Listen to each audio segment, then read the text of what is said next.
Sekelompok bajak laut menyerbu sebuah kapal dan satu persatu kru kapal pun dihabisi. Ketika mengetahui bahwa kapalnya sedang diserang, Kapten Boden segera mengamankan emas batangan yang ia miliki. Setelah itu, ia meminta kru yang tersisa untuk bersiap melawan balik. Namun, semuanya sudah terlambat karena sekelompok bajak laut tersebut telah berhasil menginvasi kapal sepenuhnya. Beberapa saat kemudian, Kapten bajak laut pun tiba. Dia adalah Francisco Kanner. Kapten Kanner menghampiri Kapten Boden dan memintanya untuk mengatakan di mana sisa emas yang ada. Akan tetapi, Kapten Boden menolak untuk menjawab. Meskipun demikian, sayangnya Master Moody menemukan selembar kertas yang menunjukkan asal kapal tersebut, yaitu dari Pulau Cayman Brac. Mengetahui hal itu, Kapten Kanner segera memerintahkan anak buahnya untuk menghabisi semua kru kapal yang ada dan hanya menyisakan Kapten Boden. Setelahnya, mereka semua berencana menuju Pulau Cayman Brac untuk mengambil emas-emas yang tersisa.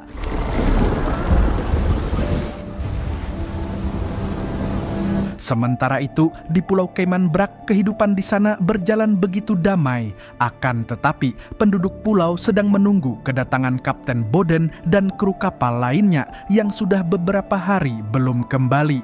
Sang istri Kapten Boden yang bernama Ercel dengan setia menunggu kepulangan suaminya.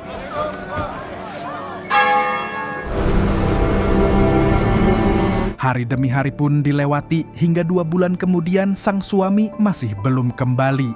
Pada saat itu, Ercel tinggal bersama anaknya yaitu Isaac serta adik dari Kapten Boden yaitu Lizzie. Selama berhari-hari Lizzie juga menunggu kakaknya kembali. Ia merasa sangat khawatir. Namun untungnya ada Weston yang menemaninya sehingga Lizzie bisa merasa lebih tenang. Tanpa sepengetahuan Ercel, mereka berdua menjalin hubungan. Oleh karena itu, setiap kali Ercel kembali ke rumah, Lizzie segera meminta Weston untuk pergi dan menunggu di pesisir pantai. Nantinya Lizzie akan menyusul dan mereka berdua berencana pergi bersama untuk menjalani kehidupan baru.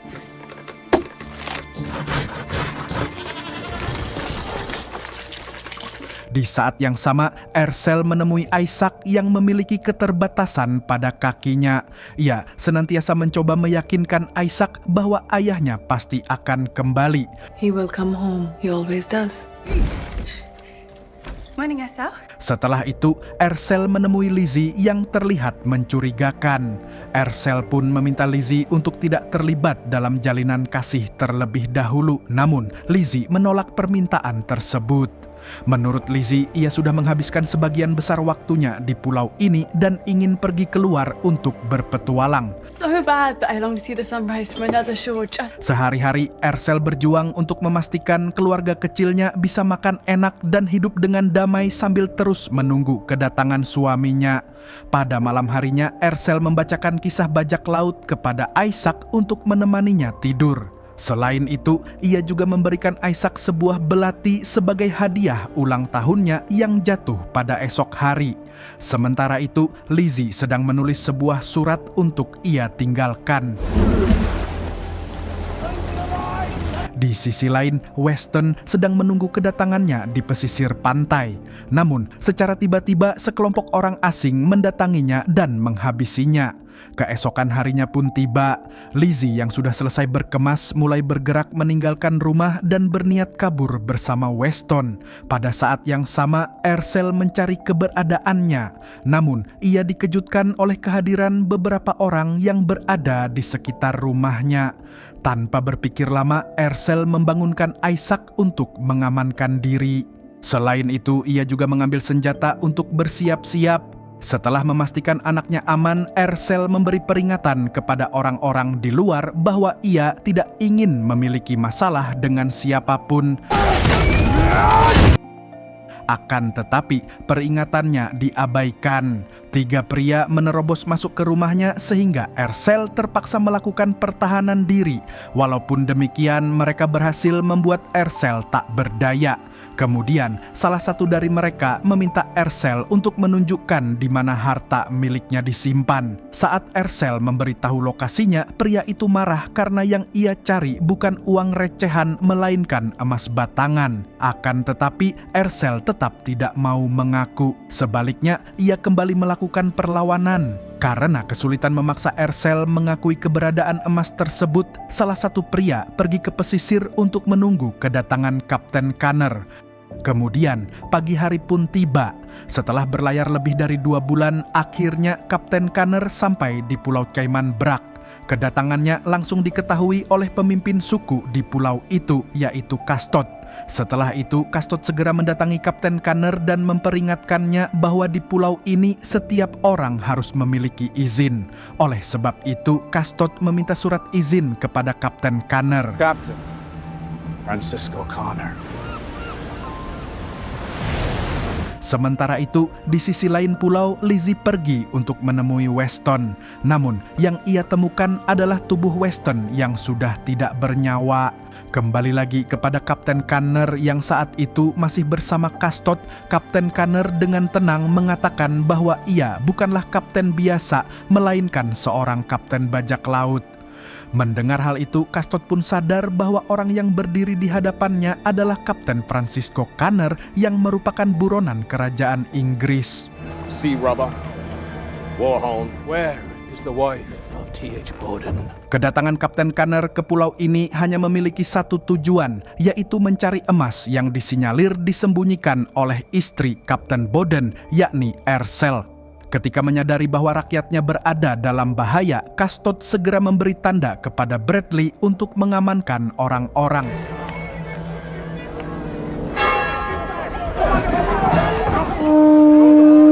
Sementara itu, sisanya bersiap melakukan pertahanan karena sekelompok kru bajak laut terlihat semakin mendekat.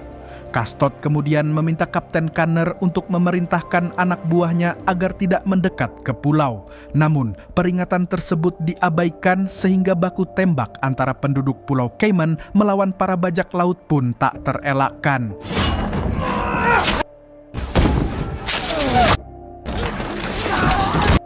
Pada saat yang sama, Ercel masih ditahan oleh 2 orang yang merupakan utusan Kapten Kanner. Saat itu, Ercel sengaja tidak melawan dengan sekuat tenaga agar keberadaan anaknya tidak diketahui.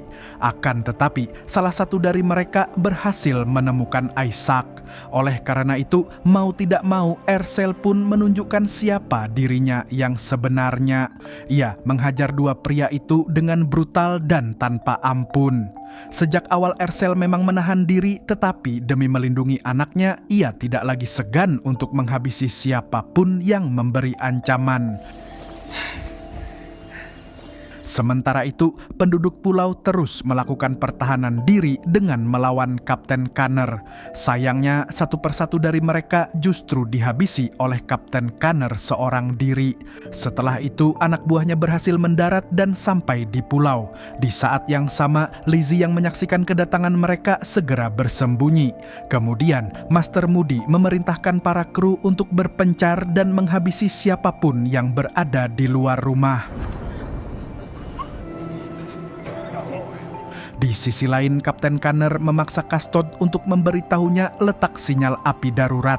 Awalnya, Kastot menolak, namun ketika diancam bahwa semua orang di rumah akan dihabisi, akhirnya ia terpaksa memberitahu lokasi sinyal tersebut. Mengetahui hal itu, Kapten Kanner segera memerintahkan salah satu anak buahnya untuk mengamankan tempat itu karena sinyal api darurat merupakan alat untuk meminta bantuan kepada pasukan kerajaan Inggris. Setelahnya, Kapten Kanner memperingatkan penduduk yang tersisa untuk tetap bersembunyi jika tidak ingin bernasib sama seperti pemimpin mereka. Tak lama kemudian, salah satu pria kembali dari rumah Ercel dan melaporkan bahwa Ercel telah berhasil diamankan. Di waktu yang bersamaan, Ercel yang sebenarnya baru saja menghabisi dua pria itu langsung menghampiri Isaac dan memintanya keluar dari persembunyian. Ia memastikan kepada Isaac bahwa dirinya masihlah ibunya dan apapun yang ia lakukan tadi semata-mata untuk melindungi keluarganya. And I will do anything in my power to protect you. Saat itu, Ercel sadar bahwa waktu mereka tidak banyak. Oleh sebab itu, ia meminta Isaac segera berkemas. Namun tiba-tiba terdengar seseorang mendekat. Ternyata itu adalah Bradley yang datang untuk memberi kabar. Bradley memberitahu bahwa Pulau Cayman Brae telah dikuasai oleh para bajak laut dan satu-satunya orang yang mampu menghentikan mereka hanyalah Ercel. I think it's him. Tanpa membuang waktu, Ercel segera mengganti pakaiannya. Setelah itu, Isaac menemukan surat yang ditinggalkan oleh Lizzie. Mengetahui hal tersebut, Ercel memutuskan bahwa ia harus menyusul Lizzie terlebih dahulu. Sementara itu, Bradley dan Isaac diminta pergi ke tempat yang telah ia tandai di ujung jalan. Wait there and watch out for the Caymans. Setelah memastikan keduanya pergi, Ercel pun segera bergegas mencari Lizzie. Di sisi lain, Lizzie sedang bersembunyi dari para bajak laut. Beruntung, ia berhasil bertemu dengan Ercel dan memberitahunya bahwa Weston telah tiada. Mendengar kabar itu, Ercel turut berduka. Don't move now. Those men will find us. We can't go. Sementara itu, para bajak laut telah sampai di rumah Ercel. Mereka semua terkejut melihat apa yang terjadi di dalam rumah tersebut, kecuali Kapten Kanner yang memang sudah mengetahui bahwa istri Kapten Bowden memiliki kemampuan bertarung yang luar biasa. Setelah itu, ia menemukan jejak roda dan segera memerintahkan anak buahnya untuk mengikuti jejak tersebut. Di ujung jalan, Bradley dan Isaac tiba di tempat yang telah ditunjukkan oleh Ercel. Oh, bless your heart. Di sana, mereka bertemu kembali dengan Ercel yang sudah bersama Lizzie. Tanpa menunda waktu, mereka berempat segera bergegas menjauh dari kejaran para bajak laut yang semakin mendekat. Dalam situasi itu, Ercel meminta mereka untuk menyeberangi sungai menggunakan perahu kecil karena sungai tersebut dipenuhi buaya. Setelah terlebih dahulu memindahkan Isaac dan Lizzie ke seberang, kini giliran Ercel untuk menyusul. Namun, pada saat itu para bajak laut sudah semakin dekat. Bradley pun menyadari bahwa ia tidak akan sempat menyusul Ercel dan yang lainnya. Oleh karena itu, ia meminta Ercel untuk pergi tanpa dirinya. Tak lama kemudian, Kapten Kanner menghampiri Bradley dan ternyata keduanya saling mengenal. Dahulu, Bradley adalah anak buah Kapten Kanner, namun ia memutuskan untuk bertobat dan memilih menjadi seorang pastor. Di sisi lain, Ercel telah sampai di seberang sungai dan menghampiri Isaac serta Lizzie. Ia meminta mereka berdua untuk pergi ke arah tebing. Sementara itu, Ercel sendiri kembali ke tepi sungai dengan niat menyelamatkan Bradley. Sayangnya, tindakannya tersebut diketahui oleh para bajak laut sehingga keadaan menjadi semakin tak terkendali. Tanpa menunggu lama, para bajak laut pun segera menyeberangi sungai untuk mengejarnya. Salah satu dari mereka akhirnya dimakan buaya, sedangkan yang lain hanya menyaksikan kejadian itu tanpa menolong, lalu tetap melanjutkan pengejaran terhadap Ercel. Tak lama kemudian, para bajak laut berhasil mengepung Isaac dan Lizzie. Melihat hal tersebut, Ercel sengaja memancing mereka agar bergerak ke arahnya. Seketika itu juga, Ercel menghabisi mereka satu persatu demi melindungi Isaac dan Lizzie. Sementara itu, Kapten Kanner mulai merasa muak menghadapi perlawanan tersebut. Ia pun berteriak, Bloody, bloody Mary! Selain itu, ia juga memberitahu Ercel bahwa suaminya berada di kapalnya. Ia menegaskan bahwa jika Ercel ingin suaminya selamat, maka ia harus menyerahkan emas-emasnya pada malam nanti. Setelah ancaman itu, Ercel, Isaac, dan Lizzie pergi menuju tempat teraman di pulau tersebut. Di dalam sebuah gua, Ercel mengajak mereka masuk ke ruangan rahasia miliknya. Di sana, Lizzie yang sejak tadi terkejut melihat kemampuan Ercel akhirnya bertanya. Ia penasaran bagaimana Ercel bisa menghabisi para bajak laut dengan mudah dan siapa sebenarnya mereka semua ini. Awalnya Ercel menolak menjawab pertanyaan tersebut. Namun akhirnya ia mulai menceritakan masa lalunya. Dahulu orang tuanya dihabisi oleh Kapten Kanner saat Ercel masih remaja. Demi bertahan hidup, Ercel terpaksa menjadi sosok lain yang mampu membunuh tanpa ragu. Sejak saat itu ia dikenal dengan julukan Bloody Mary. Akan tetapi pada suatu masa Ercel memutuskan untuk kabur dari kelompok bajak laut tersebut. Ia mencuri semua emas batangan mereka dan pergi bersama Boden untuk memulai hidup baru di Pulau Cayman Brac. Sayangnya, masa lalunya kini kembali menghantuinya. Oleh karena itu, Ercel bertekad melakukan segala cara agar keluarganya tetap aman dari ancaman para bajak laut. Sementara itu, di sisi lain para bajak laut melakukan persiapan untuk menyambut kemungkinan kedatangan Ercel yang bisa muncul secara tiba-tiba. Kemudian, Kapten Boden dibawa ke halaman rumahnya sendiri untuk dijadikan tawanan. Setelah itu, Master Moody menghampiri Kapten Kanner guna memastikan bahwa misi mereka tetap sama, yaitu mendapatkan kembali emas-emas tersebut. Bloody Mary is a means to an end. Kembali ke dalam gua, Ercel mengeluarkan harta karun emas yang selama ini ia simpan. Setelah itu, ia memasang banyak jebakan di ruangan tersebut. Selain memasang jebakan, ia juga kembali mengenakan pakaian khusus yang dahulu ia pakai saat menjadi Bloody Mary. I need you to prepare the sails. Beberapa saat kemudian, malam hari pun tiba dan Ercel mulai bersiap untuk bergerak. Di waktu yang sama, Kapten Kanner menemui Kapten Boden. Ia menceritakan kisah masa lalunya bersama Bloody Mary. True partners. Did she not tell you? Mendengar hal tersebut, Kapten Boden pun diliputi amarah. Tak lama kemudian, dari arah sumur terlihat Ercel mulai bergerak secara diam-diam. Satu persatu bajak laut dihabisinya tanpa menarik perhatian. Tanpa diketahui Kapten Kanner, Ercel berhasil masuk ke dalam rumah untuk menemui Kapten Boden. Connor has the only key. It's just in case. Di luar rumah, para bajak laut yang tersisa mulai menyadari bahwa beberapa anggota mereka tidak merespons. Master Moody pun menyadari bahwa Ercel telah mendekat. Di tengah situasi itu, Kapten Boden sempat menanyakan hubungan Ercel dengan Kapten Kanner. My life began the day I met you. I did to survive. Karena kesulitan membuka borgol, satu-satunya cara yang tersisa adalah melakukan barter dengan emas yang Ercel bawa. Oleh sebab itu, ia keluar dari ruangan untuk melakukan pertukaran. Ketika ada pihak yang mencoba bermain curang dalam kesepakatan tersebut, Ercel menunjukkan peledak yang telah ia siapkan sebelumnya. Melihat keseriusan ancaman itu, Kapten Kanner akhirnya membebaskan Kapten Boden untuk ditukar dengan emas-emas tersebut. Akan tetapi, saat proses pertukaran berlangsung, Kapten Boden yang sejak tadi menahan amarah akhirnya tidak mampu lagi mengendalikan emosinya. Pertarungan pun tak terelakkan. Sesuai rencananya, Ercel mulai meledakkan satu persatu para bajak laut. Namun sayangnya, Kapten Boden yang sejak awal menjadi titik lemah Ercel membuatnya terpaksa menyerah demi menyelamatkannya.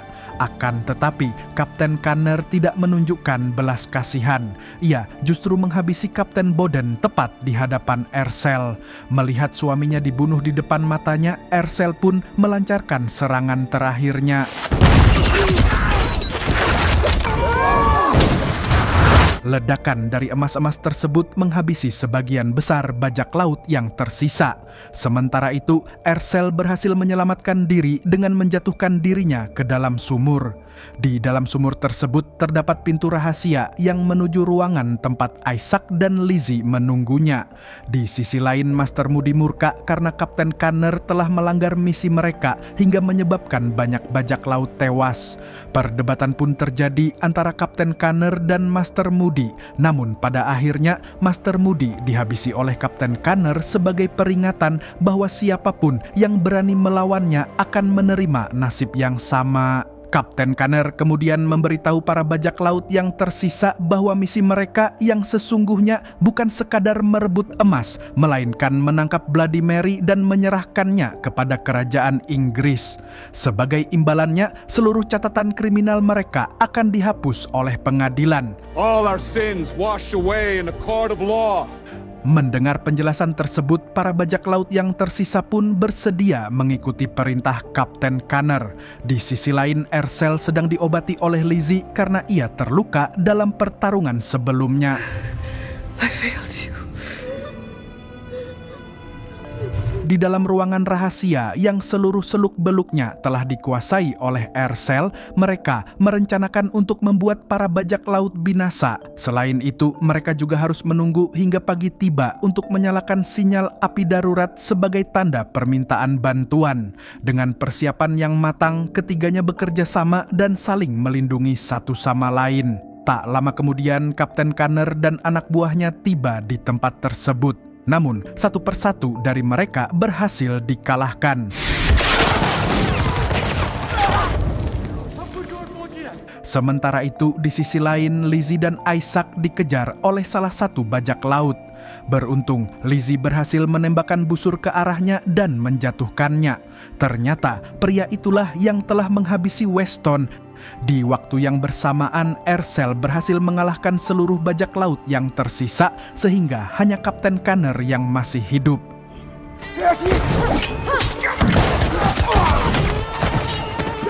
Pada akhirnya, keduanya melangsungkan pertarungan terakhir di atas tebing. Sementara itu, sinyal api darurat telah dinyalakan sehingga situasi menjadi semakin genting dan mereka hanya memiliki dua pilihan, hidup atau mati. Pertarungan di antara keduanya berlangsung sangat sengit dan Kapten Kanner sempat mendominasi jalannya pertarungan. Hal tersebut membuat Ercel kesulitan dan hampir tidak berdaya. Namun, pada saat genting itu, Lizzie datang membantu. Berkat bantuan tersebut, Ercel akhirnya berhasil mengalahkan Kapten Kanner. Setelah pertarungan berakhir, Lizzie dan Ercel memberi tanda kepada Isaac bahwa semuanya telah usai. Seiring dengan berakhirnya ancaman itu, kehidupan di Pulau Cayman Brac pun kembali berjalan dengan damai.